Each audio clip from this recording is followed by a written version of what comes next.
Hi everyone. और आज की इस वीडियो में हम लोग बात करेंगे एक फ़ाइल अपलोडर एप्लीकेशन के बारे में। और जहाँ पे मैं नेटवर्किंग का ये कॉन्सेप्ट पढ़ा रहा हूँ, तो फाइल अपलोडर एप्लीकेशन आपके नेटवर्किंग के कॉन्सेप्ट को और भी स्ट्रॉन्ग करेगा। अगर आपने मेरा पहले का वीडियो नहीं देखा जिसमें मैंने बहुत सारे नेटवर्किंग कॉन्सेप्ट पे बात किया हुआ है, तो आप मेरा पहले का वीडियो भी जाके देख सकते हो, जहाँ पर मैंने ढेर सारे नेटवर्किंग कॉन्सेप्ट पे बात किए हुए हैं। आज का ये वीडियो उन नेटवर्किंग कॉन्सेप्ट के कंटिन्यूएशन में ही बना रहा हूँ, जहाँ मैं ये कोशिश करूँगा कैसे एक टीसीपी नेटवर्क के थ्रू हम अपने क्लाइंट से एक फ़ाइल को सर्वर पर भेज सकते हैं, राइट। तो यहाँ पे मैं कोडिंग पे जंप करने से पहले एक डायग्रामेटिकल रिप्रेजेंटेशन आपको समझाना चाहता हूँ कि क्या हम बनाने वाले हैं आज के इस वीडियो में, राइट।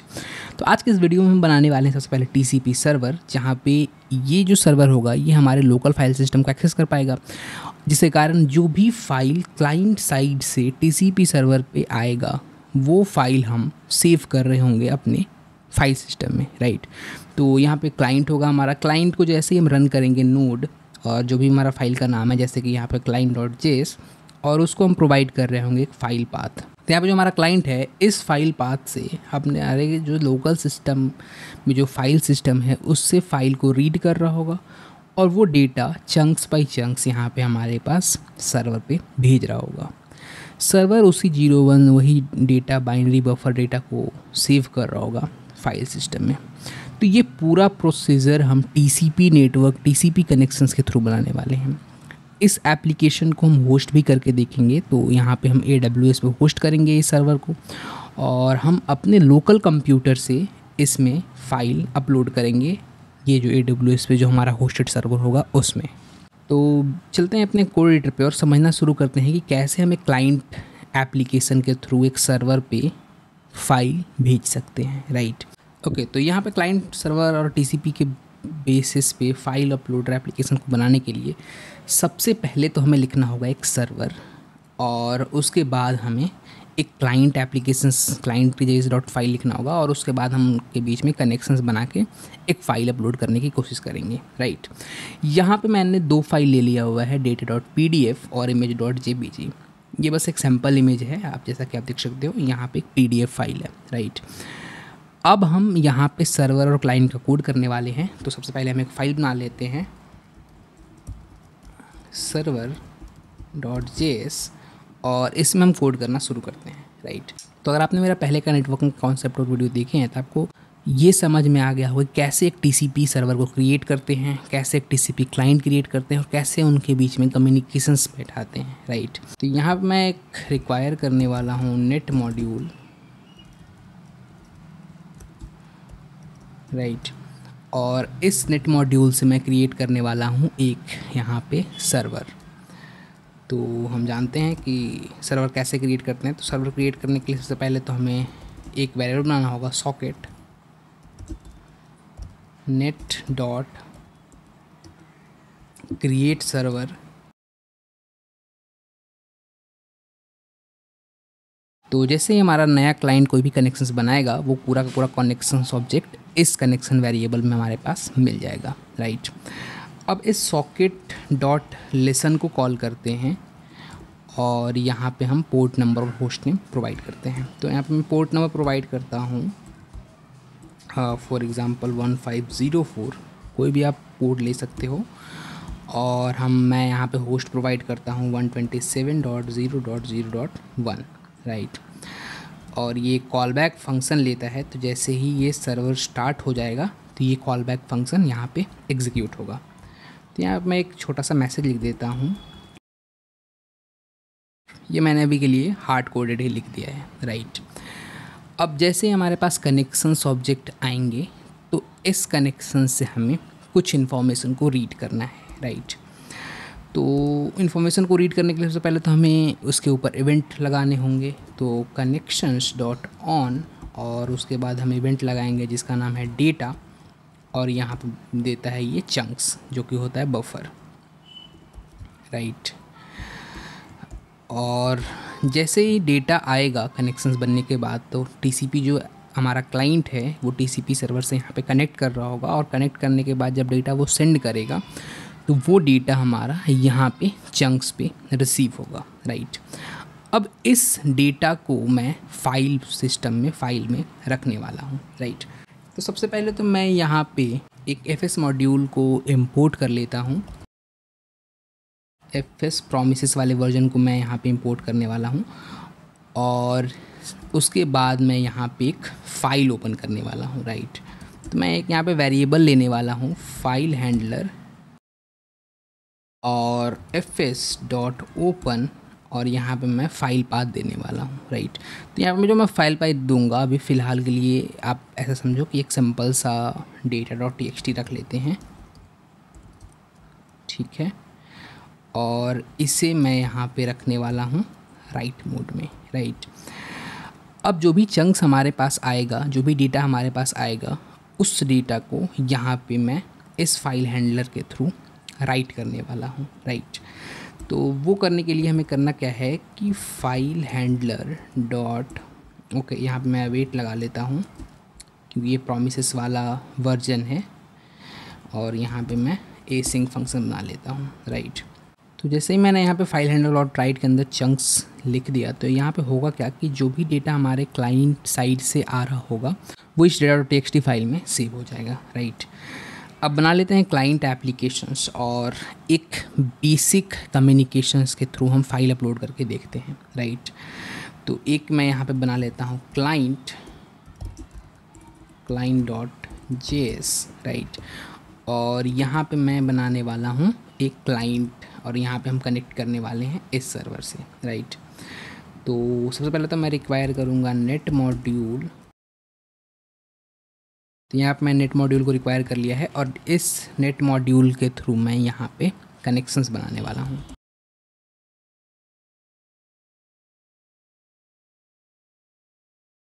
ओके, तो जैसे मैंने यहाँ पे होस्ट और पोर्ट यहाँ पे प्रोवाइड किए तो उसके कारण हमारा जो क्लाइंट है वो सर्वर से कनेक्शन बन जाएगा, राइट। तो जो कनेक्शन जब बनेगा तो यहाँ पे वो जो रिटर्न करेगा वो है सॉकेट और इस सॉकेट के थ्रू हम डेटा को भेज सकते हैं और जो भी डेटा हमारे सर्वर के द्वारा भेजा जाएगा उसको भी हम रीड कर सकते हैं, राइट। तो यहाँ पे एक फंक्शन बनाते हैं अपलोड फाइल करके, राइट। और ये फंक्शन का काम क्या होगा कि एक फ़ाइल हमारे लोकल सिस्टम से रीड करेगा और उस फाइल को यहाँ पे हमारे सर्वर पे अपलोड करेगा, राइट। तो रीड करने के लिए हमें पता है कि कौन से मॉड्यूल की रिक्वायर होती है, तो यहाँ पे एफ मॉड्यूल हम रिक्वायर कर लेते हैं और रीड करने के लिए हमें यही एफ मॉड्यूल की रिक्वायरमेंट होगी और एफ मॉड्यूल डॉट ओपन और उसके बाद हम सारे जो फाइल के डेटा को रीड कर लेंगे, राइट। तो सबसे पहले तो यहाँ पे मैं fs.open एक फ़ाइल ओपन करता हूँ और एक फ़ाइल मैं क्रिएट कर लेता हूँ test.txt, राइट। तो यहाँ पे मैं लिख देता हूँ hello from test और यहाँ पे test.txt यहाँ पे क्रिएट हो चुका है। तो जो मैं यहाँ पे फ़ाइल रीड करने वाला हूँ वो यही फ़ाइल है test.txt और इसे मैं ओपन करने वाला हूँ रीड मोड में। तो यहाँ पे मुझे पास करना होगा R। तो इसका भी मैं एक प्रोमिसेस वाला ही वर्जन यूज़ करने वाला हूँ। तो यहाँ पे मैं एसिंक अवेट का यूज़ करूँगा इस फाइल के कंटेंट को रीड करने के लिए, राइट।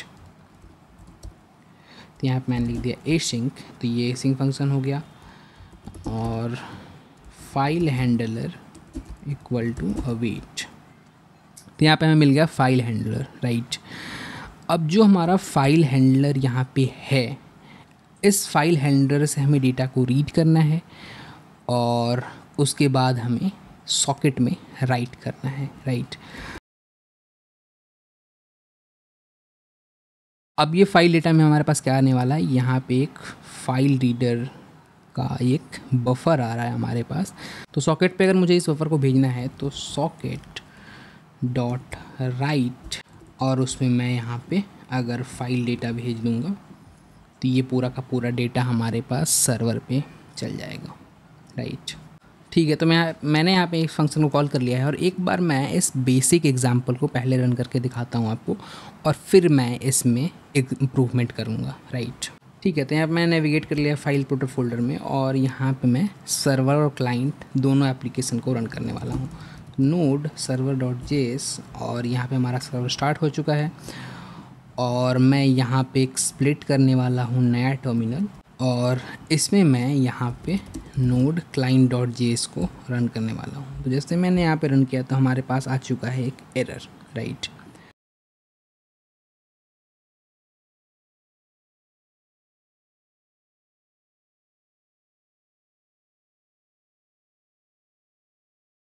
तो वो एरर इसलिए आ रहा था कि यहाँ पे मैं एक बेसिकली मिस्टेक कर रहा था। यहाँ पे जो रीड फाइल है, वो जो रीड फाइल है वो पूरा का पूरा कंटेंट हमें देती है फाइल का। हम जानते हैं रीड मेथड पूरा का पूरा कंटेंट नहीं देता, बल्कि वो चंक्स देता है और उसके बाद हमें इटरेट करना पड़ता है, राइट। तो रीड फाइल यहाँ पे मैंने कॉल किया, उसके बाद मुझे मिला डेटा और उस डेटा को मैंने यहाँ पे सॉकेट में राइट कर दिया। अब ये सॉकेट में राइट होने से क्या हुआ कि ये सर्वर पे जाएगा और सर्वर एक नया फाइल क्रिएट करेगा data.txt, जो कि अभी हमारे फाइल फोल्डर में नहीं है, और उसमें जो text.txt का कंटेंट है वो लिख देगा, राइट। तो रन करते हैं इस एप्लीकेशन को, नोड server.js, और यहाँ पे अगर मैं करूँ नोड client.js, तो जैसे ही मैं यहाँ पे एंटर करूँ तो आप देख सकते हो कि data.txt फाइल बन चुका है और यहाँ पे हमारा जो कंटेंट है वो हमें देखने को मिल रहा है, राइट। यहाँ तक तो ठीक है, मुझे समझ में आता है, चीज़ें चल रही हैं, अच्छे से दिख रही हैं। लेकिन अगर हमें डायनेमिक फ़ाइल भेजना है, अगर हमें पीडीएफ भेजना है, इमेजेस भेजने हैं, तो वो डायनेमिक फ़ाइल को कैसे हैंडलिंग करें, अब हम ये जान लेते हैं, राइट। तो जैसे ही हम अपने एप्लीकेशन को रन करते हैं यहाँ पे, जैसे अगर मैं आपको सिंपलिसिटी के लिए बताऊँ, नोड client.js, और उसके बाद जो भी हम आर्ग्यूमेंट देते हैं, राइट, वो पूरा का पूरा हमारे एप्लीकेशन में एक्सेसिबल होता है। तो यहाँ पे अगर आप लिखो नोड client.js और यहाँ पे एक फ़ाइल का पाथ लिखो, फॉर एग्जांपल यहाँ पे data.pdf एक फ़ाइल का पाथ है, तो ये तीनों आर्ग्यूमेंट जो होंगे वो हमारे नोड एप्लीकेशन में एक्सेसिबल होंगे। उसे एक्सेस करने का एक बहुत ही सिंपल तरीका है, और वो सिंपल तरीका है प्रोसेस ऑब्जेक्ट के अंदर एक argv करके एक वेरिएबल होता है, या आप कैसे कहो कि एक एरे होता है, उसके अंदर ये सारे जो वैल्यूज़ हैं, नोड का पाथ और उसके बाद यहाँ पे client.js का पाथ और जो हम अपना थर्ड आर्ग्यूमेंट देते हैं उसका पाथ, वो सब हमें देखने को मिलता है। एक बार मैं लॉक करके आपको यहाँ पे दिखाने की कोशिश कर रहा हूँ कि प्रोसेस डॉट आर्ग्यूमेंट में क्या क्या वैल्यू हमें देखने को मिलती है, राइट। यहाँ पे मैंने लॉक किया console log, और उसके बाद जैसे ही मैं यहाँ पे क्लाइंट को रन करूँगा तो हमारे पास वो सारी वैल्यूज़ देखने को मिलेंगी, राइट। तो जैसे मैंने यहाँ पे एंटर किया था, आप देख सकते हो कि ये हमारा नोड का पाथ है, जो नोड एप्लीकेशन जहाँ पे इंस्टॉल है, और उसके बाद ये हमारा client.js का पाथ है। तो जैसे ही अब हम यहाँ पे थर्ड आर्ग्यूमेंट यूज़ करते हैं, फॉर एग्ज़ाम्पल /hello, तो अब देखो यहाँ पे हमारे पास थर्ड आर्ग्यूमेंट भी एरे में आ रहा है। तो इसे एक्सट्रैक्ट करने का बहुत ही सिंपल तरीका है। हम करते क्या हैं कि एक वेरिएबल बनाते हैं पाथ और process.argv, राइट। इसके हम सेकेंड इंडेक्स से अपना जो पाथ है वो एक्सट्रैक्ट कर लेते हैं। तो यहाँ पे जो हमने पाथ भेजा है वो हमारे पास सेकेंड इंडेक्स में होगा, तो यहाँ पे मैंने सेकेंड इंडेक्स से अपने पाथ को एक्सट्रैक्ट कर लिया है, राइट। अब इस पाथ को मैं रीड करूँगा और इस पाथ में हमारे पास फाइल होगा, तो इस पाथ के थ्रू हम अपने फाइल को रीड करेंगे, और हम फाइल को रीड करके हम पूरा का पूरा जो डेटा है वो कहाँ भेजेंगे, वो हम भेजेंगे अपने सर्वर पे, राइट। उसके लिए हमें करना कुछ नहीं है, बस सिंपली हमें यहाँ पे पाथ वेरिएबल को यूज़ कर देना है fh.open में, राइट। और जो भेजने का तरीका है, अगर डेटा बड़ा है तो हम एक बार सारा डेटा नहीं भेजेंगे, राइट। रीड फाइल क्या करता है कि पूरा का पूरा जो चंक्स है वो सब रिटर्न करके हमें दे देता है।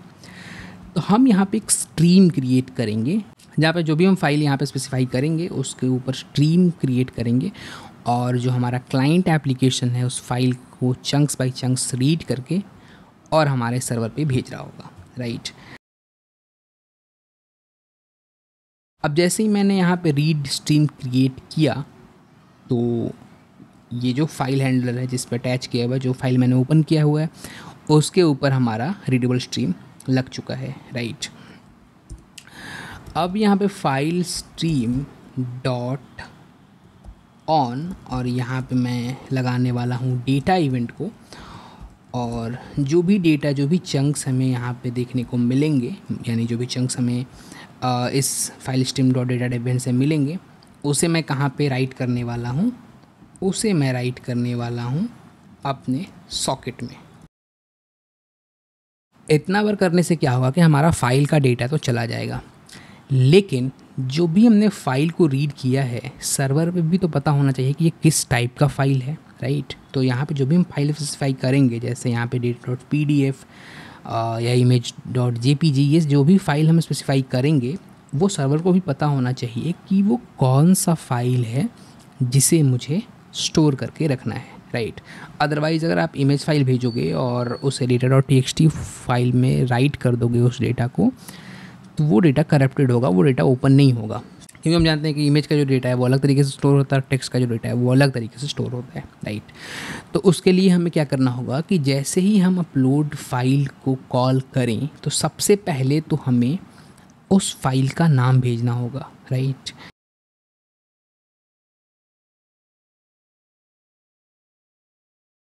और यहाँ पे मैं एक डैश से सेपरेट करने वाला हूँ इस फाइल नेम को, और यहाँ पे मैं लिख देता हूँ पाथ, और इस लाइन को मैं कॉल करूँगा जब हमारा कनेक्शंस क्रिएट हो रहा होगा तो यहाँ पे मैं सॉकेट डॉट ऑन, और जैसे ही हमारा कनेक्शंस बनता है क्लाइंट सर्वर के बीच, तो यहाँ पे जो कनेक्ट इवेंट है वो ट्रिगर होता है, और जो हमारा कनेक्ट इवेंट है वो ट्रिगर होते ही मैं यहाँ पे बता दूंगा सर्वर को कि ये फाइल आने वाला है अभी आपके पास अपलोडिंग के लिए, राइट। तो ये तो हमारा कोड हो गया, जहाँ पे मैंने क्लाइंट से सबसे पहले जैसे ही वो कनेक्शंस बनते ही हमने क्या किया कि एक फ़ाइल नेम को पहले भेज दिया, राइट।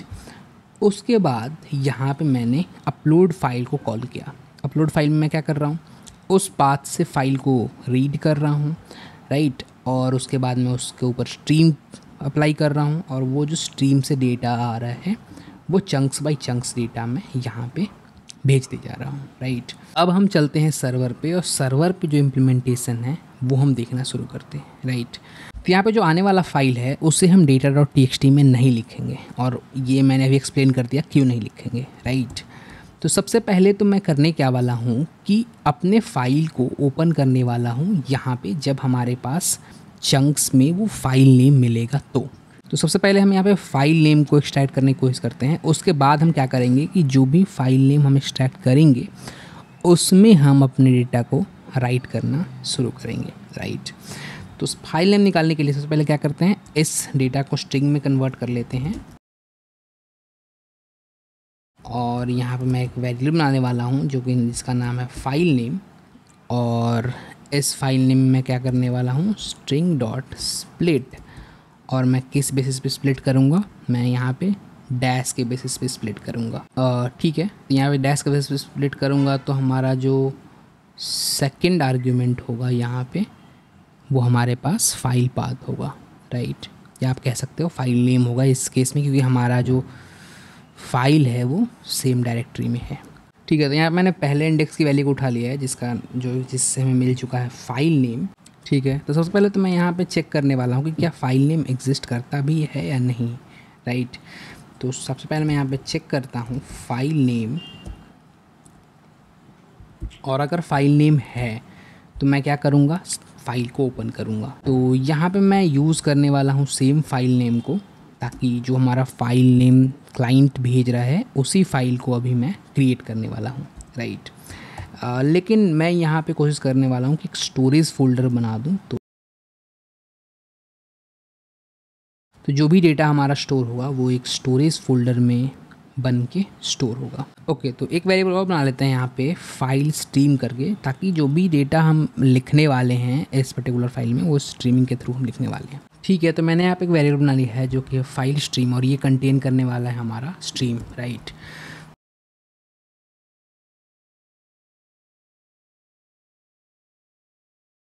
और यहाँ पे ये एक राइटेबल स्ट्रीम बन गया है, ठीक है। तो यहाँ पे जो हमारा फाइल स्ट्रीम ऑब्जेक्ट है वो क्या कंटेन किया हुआ है, एक राइटेबल स्ट्रीम है, राइट।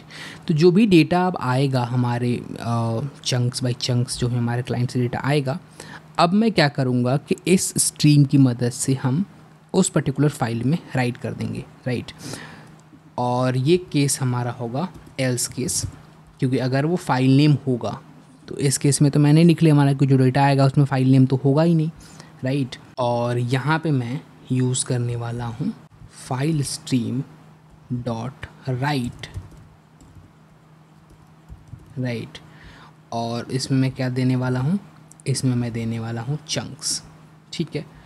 इतना बार लिखने से क्या होगा, हमारे पास जो भी हम क्लाइंट साइड से फ़ाइल को भेजेंगे वो सेम फाइल के बिहार पे हमारे यहाँ पे सर्वर साइड पे वो फाइल बन जाएगा, राइट, ठीक है। तो उससे पहले तो मैं यहाँ एक फ़ोल्डर बना लेता हूँ जिसका नाम है स्टोरेज, ताकि हमें किसी भी तरह का एरर देखने को ना मिले।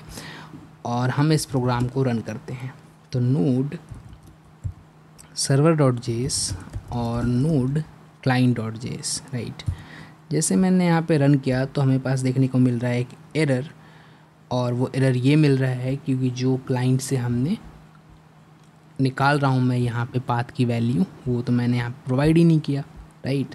तो अब आपको थर्ड आर्ग्यूमेंट भी देना पड़ेगा, नोड client.js और image डॉट jpg, राइट। और जैसे मैंने यहाँ पे एंटर किया तो हमारे पास हमारा कोड हो चुका है ब्रेक, राइट। ओके, तो ये जो प्रॉब्लम आ रही है वो सर्वर साइड की ओर से नहीं है, वो क्लाइंट साइड की ओर से है। ऐसा इसलिए है कि अब फाइल अपलोड मेथड जो है वो एग्जीक्यूट हो जा रहा है कनेक्शंस बनते ही, राइट। तो यहाँ पे जो सॉकेट डॉट राइट मेथड है, ये मेथड और फाइल अपलोड का मेथड दोनों साइमल्टेनियसली कॉल हो रहा है, राइट। या आप कहो तो इससे पहले इसका सॉकेट ट्रिगर हो जा रहा है, जिसके कारण हो क्या रहा है कि इस डेटा के जाने के तुरंत बाद ये डेटा हमारे पास ट्रिगर हो जा रहा है।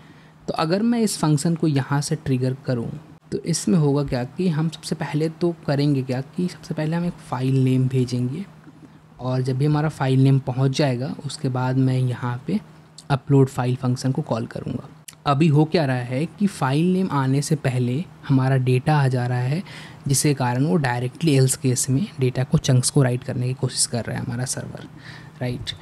तो अगर मैं इसको अभी रन करूं server.js और यहाँ पे अगर मैं क्लाइंट को रन करूं तो यहाँ पे आप देख सकते हो कि अभी भी हमारे पास यहाँ पे कोई भी किसी भी तरीके के एरर देखने को नहीं मिले।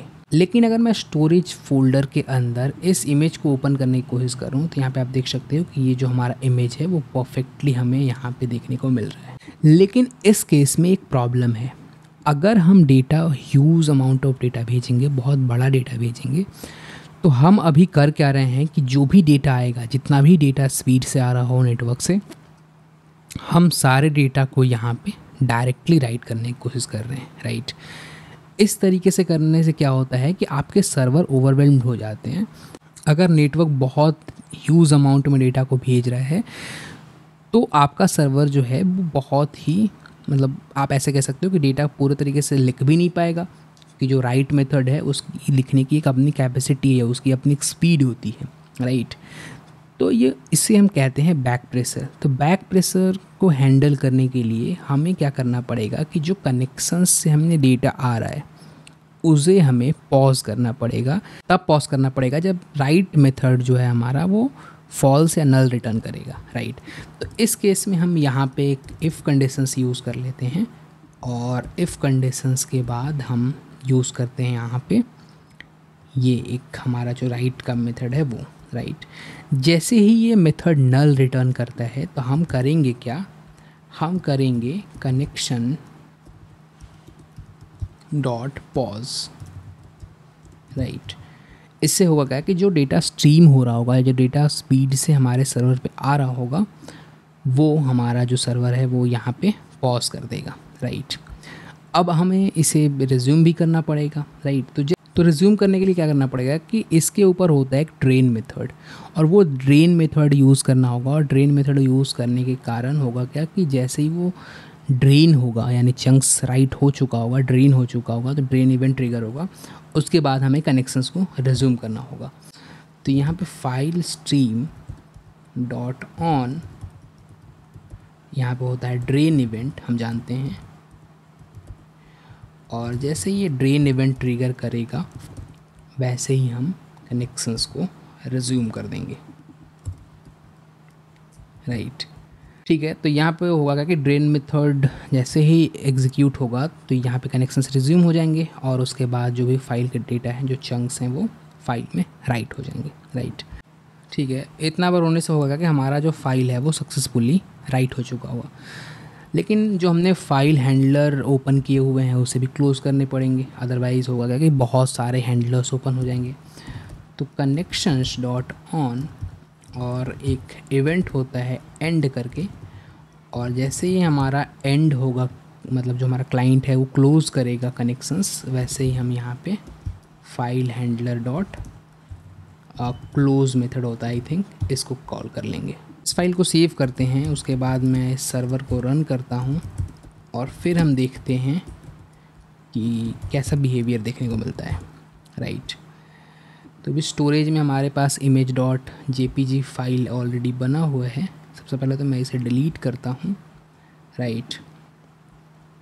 और यहाँ पे मैं node client dot JS image dot JPG इसके साथ रन करता हूँ। जैसे मैंने यार किया, आप देख सकते हो कि यहाँ पे इमेज डॉट जेपीजी यहाँ पे हमारे पास आ चुका है, ठीक है।